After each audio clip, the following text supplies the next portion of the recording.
Bismillahirrahmanirrahim. Alhamdulillahi Rabbil Alamin. Wassalatu wassalamu ala ashrafil anbiya'i wal mursalin. Nabina Muhammadin wa ala alihi wa sahbihi ajma'in. Assalamualaikum warahmatullahi wabarakatuh. So inshallah al-qiyamatus sugra. At natalakay natin nung nakaraan yung apoy na nanggaling sa Hijaz at naliwanagan nito yung leeg ng mga camel doon sa Busra na malapit din doon, mga ilang kilometro lang. So yun nga, napagtibay na ito ay volcanic eruption na nangyari nga nung taon na yun. Nangyari nung taon na yun. At nangyari ito noong, kailan ba yun? 654. Kung sa kung Gregorian 654 plus 623. Mga 1256. Ganun siya nangyari. So yung nga nangyari ito, ang Khalifa nasa Baghdad. Kasi 1258 bumagsak yung Baghdad sa Mongol Empire. So sinulatan nila yung gobernador o maaring yung Khalifa nandun din sa Damascus ng panahon na yun. So marami itong mga ulat dito, lalaktawan na natin lahat inshallah. Ang mahalaga na pagtibay na totoong nangyari, ito na nabanggit sa hadith na isa sa mga tanda ng pagdating ng araw ng paghukom. Sumunod,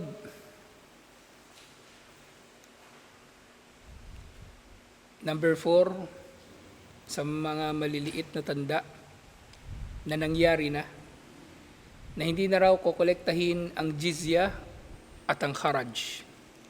Yung jizya, hindi na ito sinisingil ngayon, actually nangyayari na ngayon, hanggang ngayon. Walang bansang Muslim ang naniningil ng jizya sa kanilang mga hindi Muslim na mga mamamayan. Kasi ang jizya, ito ay tax na sinisingil sa mga hindi Muslim, Ahlul Kitab in particular, mga Kristiyano at mga Hudyo, sinisingil sila ng jizya bilang buwis sa pagtira nila sa gobyerno o bansa ng mga Muslim. So wala na ngayon nito. Kupal na yung mga ngayon mga bansang Muslim puro sekular na. Alhamdulillah, meron pa rin bagaman naging sekular na ang mga bansang Muslim ngayon,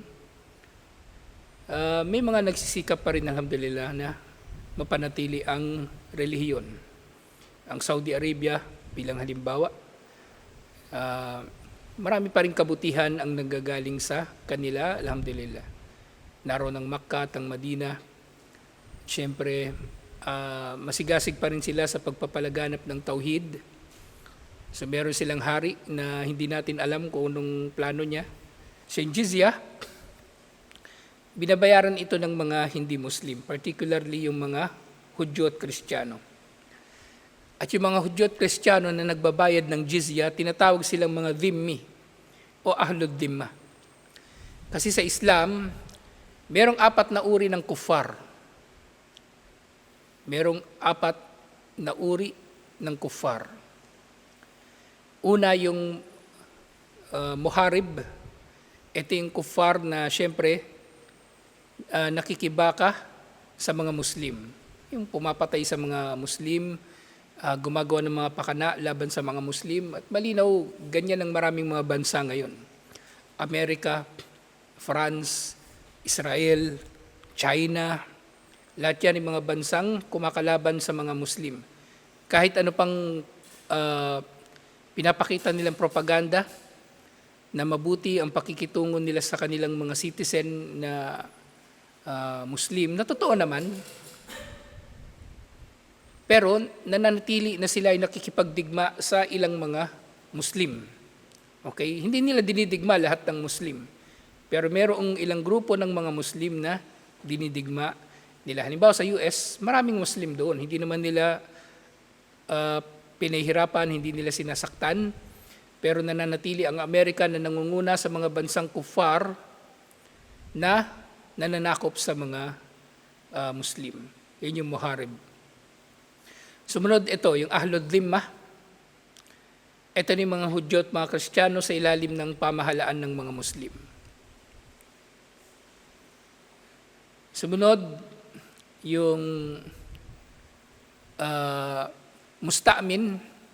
Yung Musta'min, sila yung mga kufar na merong kumbaga usaping pangkapayapaan sa pagitan nila at ng mga Muslim. O walang gera sa pagitan nila at ng mga Muslim. Musta'min yung tawag doon. At pang-apat, yung tinatawag na mu'ahid. Ito naman yung yung Musta'min kanina, walang gera.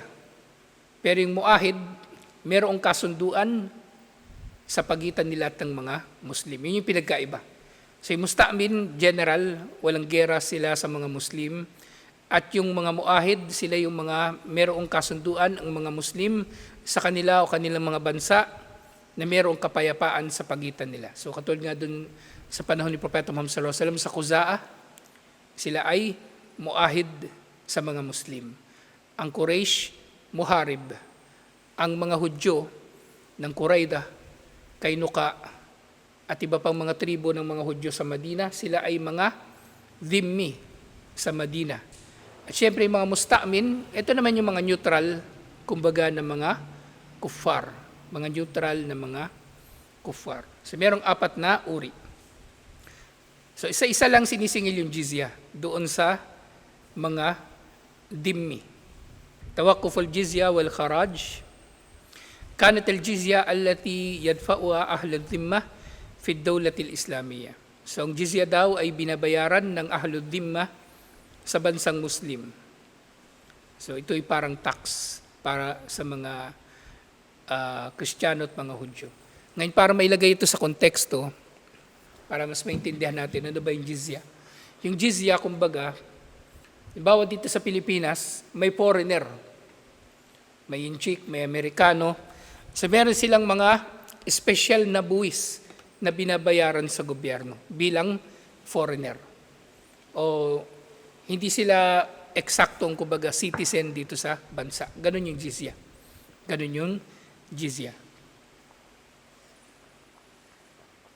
At yung kharaj naman, wal kharaj alladhi yadfa'uhu man yastagil al-aradi allati futihat fi ad-dawlah al-islamiyyah min ahammi masadir baiti malil muslimin. So yung kharaj naman na tinatawag, ito yung buwis na binabayaran ng mga gumagamit ng lupa na nasakop ng mga Muslim. Kasi ganoon nila na-manage yung mga lupa na nasakop ng mga Muslim. Kumbaga, dinistribute ito sa iba't ibang mga tao para sakahin nila o ano pa mang pwede nilang gawin sa lupa na yon. Actually, ganito yung practice kahit saan. Kahit yung panahon pa ni na Alexander the Great, yung panahon pa ng mga Romano, Griego, ganito yung ginagawa nila. At sa ganitong paraan, nai-incentivize yung mga sundalo.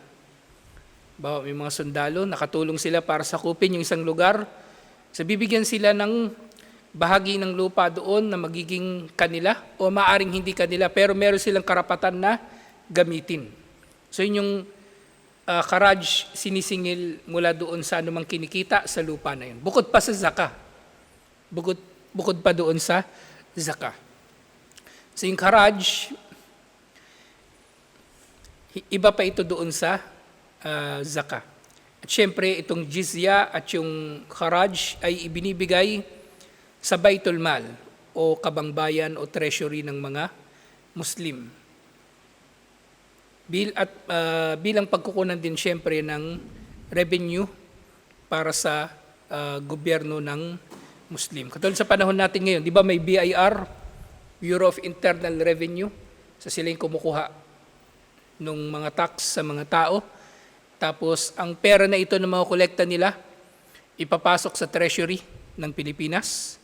Tapos, ang treasury nila ito ay i-manage ng Department of Finance. at nasa loob ng finance na ito, yung iba't iba pang mga departamento, nasa ilalim ito ng Office of the President. So ganun, maaayos o may distribute yung mga pondo sa iba't ibang paggagamitan nito. Halimbawa nga sa Pilipinas, yung pondo ng buong Pilipinas, halimbawa, i-distribute yun sa buong Pilipinas. Kaya nga, maraming mga probinsya nagrereklamo kasi napakalaki ng ambag ng ibang mga probinsya, lalong-lalo na sa Mindanao, sa production ng pagkain, lalong-lalo na. Pero ang budget na binibigay sa kanila ng gobyerno, napakaliit. Sa Maynila, lahat napupunta halos ang pera ng Pilipinas. Sa Maynila. So tingnan nyo na lang dito, napaka-pangit ng mga eskwelahan dito. Sa Maynila kasi ako nag-aral, elementary, high school, college, sa Maynila ako nag-aral. Elementary pa lang, ang ganda ng library namin doon, ang laki-laki. Dito, walang library, kina Choco, walang library. Walang maayos, kahit high school, wala. Ewan ko lang doon sa Central. Wala rin? Pangit din, di ba? Yun nga yung problema. Kaya, dito sa Pilipinas, may mga nagsusulong ng federalism. So sa federalism, mahati tayo sa mga state na lang, state. Parang US, United States. Ang US, nahati sila sa iba't ibang state. At meron silang, kumbaga, mas malaking boto at mas malaking impluensya sa pagdidesisyon kung magkano yung pondong makukuha nila. O sila mismo, maaaring sila mismo ang state yung mangongolekta ng pondo at silang gagastos. Hindi maghihintay lang sila kung magkano ibibigay ng Maynila. Ang problema, yung Maynila, nagsisika na yung tao doon. Kasi yun lang yung nade-develop eh. Yung ibang mga lugar, napapabayaan. Ibang mga lugar, napapabayaan. Kaya nga, sa bawat bansa na mayroong insurgency, mayroong mga rebelde, mayroong mga tulisan, may NPA, dulot yan lahat ng ng hindi pantay na pagkaka-distribute ng yaman ng bansa. Baga, sabi nga ni Manny Piñol nung nakaraan, kung yung ipinantayo ng Maynila ng kahit presyo lang ng 2 flyover, kung yung budget nun dadalhin nila sa Hulo, sapat na yun para magdulot ng kabutihan sa Hulo at magdudulot ng kumbaga stability, magdudulot ng kasaganahan at masusolusyonan yung problema doon sa insurgency. Kasing Abu Sayyaf, sa totoo lang, mga tulisan yan, hindi naman yan nag-jihad eh. Mga tulisan yan, nang-hold up yan, nagbebenta ng drugs, nag-smuggle, mangingidnap, tapos maniningil ng ransom. Pag naningil ng ransom yung mga yan, mahina 10 milyon. Pag foreigner pa, malaki, 100 million yung pinag-uusapan ng mga yan, na commander robot ng panahon nila lalo na. Hindi sila kumbaga, hindi sila nag-jihad. Ang nagpapalakas sa mga ganitong grupo, yung mga NPA, Abu Sayyaf, yung mga local na tao na sumusuporta sa kanila. Kasi mga tao na ikinabang sa kanila eh. Pag yung Abu Sayyaf may nakidnap, nakasingil sila ng ransom, inaabutan din nila yung mga tao. Kaya, kapag may operasyon yung military, palapit pa lang yung military, alam na ng Abu Sayyaf, parating sila. O itatago sila ng mga tao. O kaya bibigyan sila ng pagkain, bigyan sila ng supply. Kaya may hirapan ang gobyerno. Kaya ang talaga, solusyon, yung maayos na budget management dito sa Pilipinas. Kahit anong gawin nila sa Maynila, lagyan nila lahat yan ng skyway. Maynila ngayon, puro skyway na eh. Buti nga na-cancel yung yung PAREX, yung Pasig River Expressway, yung buong kahabaan doon ng Pasig River, lalagyan nila ng expressway. Wala na, napakapangit na ng Maynila. Para ng na siya. Wala, puro na semento. Wala nang natirang puno. So buti na na cancel. Kinancel na ng San Miguel, alhamdulillah. So ito yung konteksto nung jizya at nung Karaj na ito. Pumapasok ito sa treasury ng mga Muslim. At napakaganda ng konteksto na ito ng Baitul Mal ng mga Muslim. Kasi ang pera, dumidiretso talaga sa pamahalaan. At hindi na ito dumadaan pa sa kamay ng mga politiko o ng mga kung sino-sino pa man na nagkakaroon ng corruption sa paniningil pa lang dito. Kumbaga, maayos, alhamdulillah. Ganito mabilis na lumago ang sibilisasyon ng mga Muslim nung panahon na yon. Sa panahon ni Omar bin Khattab radiyallahu anhu, ilang taon lang ang lumipas mula ng panahon ni Propeta Muhammad sallallahu alaihi wasallam ng Islam ay nasa Makkah at Madina lang. Nung panahon ni Omar bin Khattab radiyallahu anhu, nasakop ng mga Muslim hanggang North Africa, hanggang Iraq at iba pang mga lugar.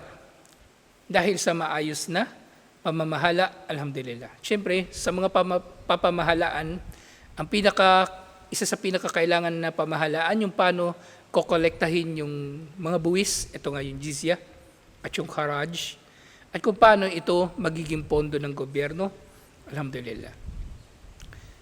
So dito sinabi, وَقَدْ أَخْبَرَ الرَّسُولُ صَلَّى اللَّهُ عَلَيْهِ وَسَلَّمَ بِأَنَّ ذَلِكَ سَيَتَوَقَّفُ. So titigil daw ito, ayon sa sinabi ni Propeta Muhammad sallallahu alaihi wasallam. وَسَيَفْقُدُ الْمُسْلِمُونَ بِسَبَبِ ذَلِكَ مَوْرِدًا إِسْلَامِيًّا مُهِمًّا. At titigil ito dahil ang mga Muslim ay kumbaga mga Muslim mawawala sa kanila ang mahalagang pinagkukunan nila na ito ng pondo para sa kanilang mga pamahalaan. Iniulat ni Imam Muslim mula kay Abu Hurairah radhiyallahu anhu, sinabi ni Propeta Muhammad sallallahu alaihi wasallam, muni'atil Iraq dirhamuha wa kafizaha.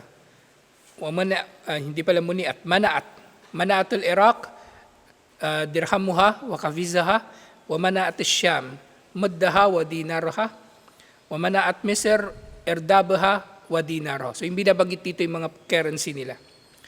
Wa adamat min haytu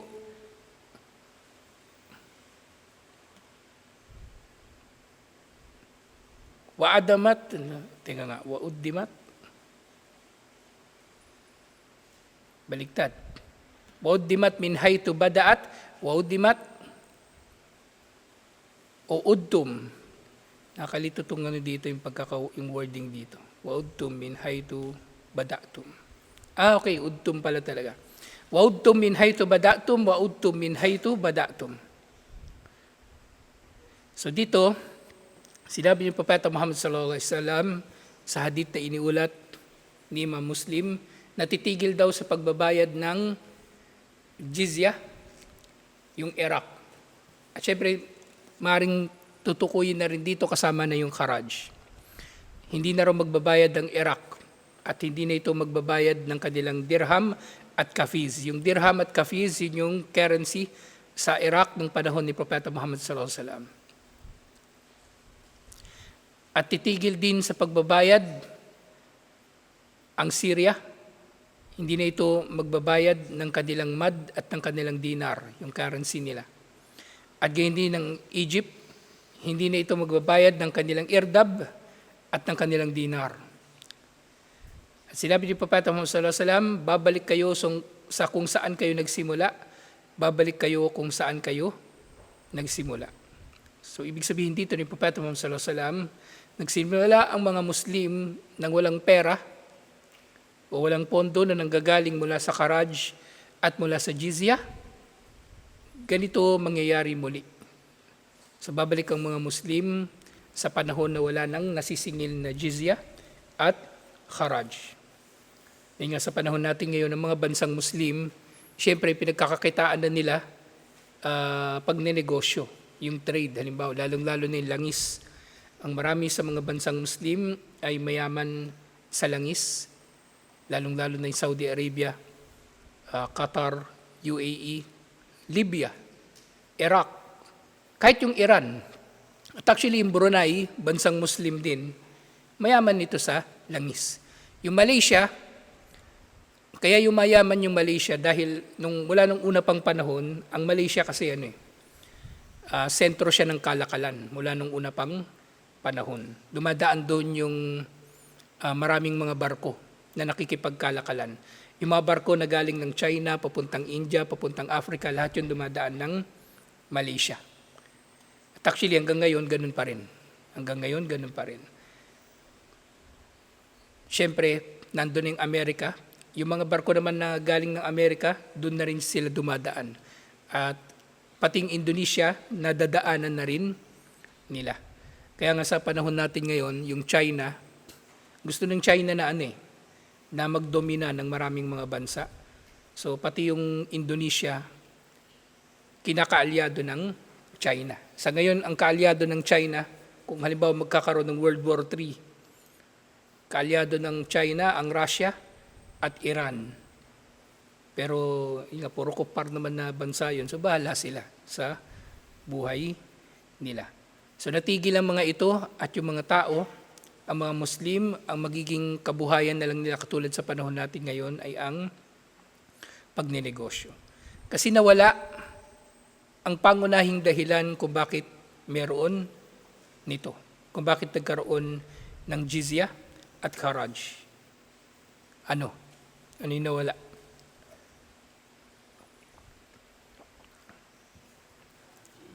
Ha? Nawala yung? Ano? Hindi. Yun din. May kinalaman din. Nawala yung jihad. Di ba? Nawala na yung jihad. So wala nang sinasakop yung mga Muslim na mga bagong bansa o bagong lugar. O minsan nga kahit sa loob ng bansang Muslim, wala nang jihad. Kumbaga, wala nang jihad, kaya nawala na yung paniningil ng jizya at paniningil ng kharaj. Kaya karagdagan dito, sinabi ni Imam Muslim, komentaryo dito, sinabi, Shahida ala dalika lahmu Abi Hurairah wa damuhu. Na sumasaksi raw si Abu Hurairah. Ibig sabihin, sinasaksihan niya na totoo talaga na sinabi ito ni Propeta Muhammad sallallahu alaihi wasallam sa kanyang laman at dugo. Hindi naman siya nanunumpa sa ngalan ng kanyang laman o dugo. Kumbaga, binibigyang diin lang niya na totoong sinabi ito ni Propeta Muhammad sallallahu alaihi wasallam. So ito yung konteksto ng jizya at ng kharaj. Tutuloy pa natin ito next week, inshallah. Kasi marami pa tayong ipapaliwanag dito. So bakit napaka-importante ng dalawa na ito? Bakit ang pagkawala nito ay simbolo ng kahinaan ng mga Muslim at palatandaan nga na parating na ang araw ng paghuhukom. So tutuloy natin ito inshallah. Assalamualaikum warahmatullahi wabarakatuh.